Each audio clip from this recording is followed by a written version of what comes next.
Welcome to our 5th outlet yang berada di Wangsa Maju, hadapan dengan Aeon Alpha Angle. One and only open showcase as for now.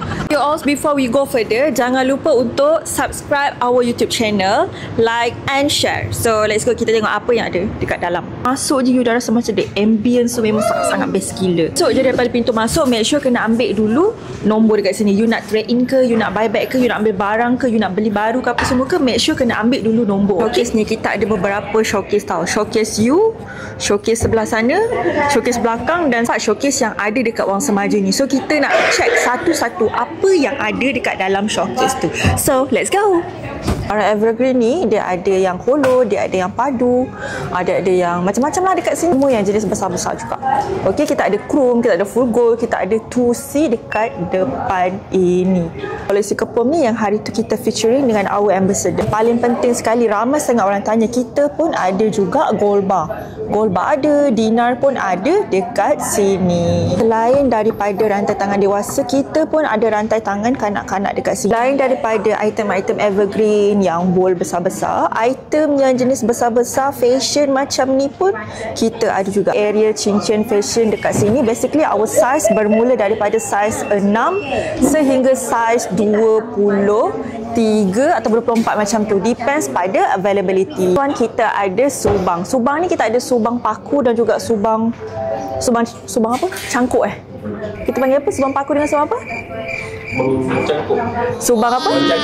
Subang cangkuk dan juga subang paku. Okey. Ini kita ada juga koleksi loket dan juga charm yang ada dekat sini. Ini kita ada koleksi choker. So koleksi choker ni biasa dia punya panjang ni berapa? Biasa koleksi choker 44. Jadi dia bagi tahu dekat saya, rantai leher ni ada kategori dia. Okey, so ni kategori apa first kali Ali? Kita ada rantai leher untuk choker. Okey, choker. Okey, rantai leher untuk fashion yang campur-campur. Okey. Sao. Okey, sao. Kita ada rantai leher yang padu.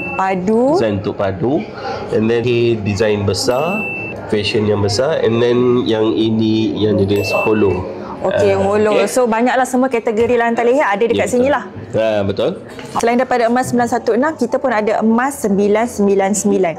So ini adalah cincin dan kita ada juga gelang, kita ada loket, choker dan juga rantai tangan. Okey, ini untuk section emas 999 lah. Punya team live tengah buat preparation untuk live. Basically kita ada live dekat Facebook dan TikTok. Saya nak tanya, ni nak buat live dekat mana ni? Facebook. Live dekat Facebook. Okey, make sure kena tengok. Kita orang punya live setiap hari Yes.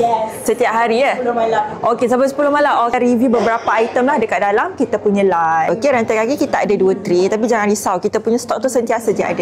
Rantai kaki ni, rantai kaki baby ada, rantai kaki dewasa pun ada juga. This one adalah koleksi gelang tangan. Koleksi gelang tangan kita ni yang lopong-lopong tu dah ada orang belilah kot. Okey, so biasanya kita akan restock juga. So semua sekali design yang you nak kita ada. Shopping semua jangan lupa mirror selfie dekat kita punya cermin Azimat ni. Okey? Sambil you all tunggu dekat sana kan, tunggu kat tempat duduk tu, you all boleh jugalah ambil minuman ke jajan-jajan yang disediakan oleh kita punya SA. Dekat batu permata kita ada 45% diskaun. Jangan tanya sampai bila, selagi masih ada, you all wajib datang untuk dapatkan. Sana tadi kita ada cincin permata, dekat sini kita ada cincin belah rotan. So yang ini customer kita dia beli cincin permata. Yes, dia beli cincin permata. Okey. Tiba-tiba nampak kita punya ambassador pula. Hai Kak Lina. Kalau nak experience our open showcase, boleh datang dekat kita punya Wangsa Maju outlet. Tak nak rasa macam pack ke apa ke, you all datang seawal pukul 11 pagi. Okay? So jadi you all, kalau ada apa-apa pertanyaan, boleh sahaja DM dekat our Instagram.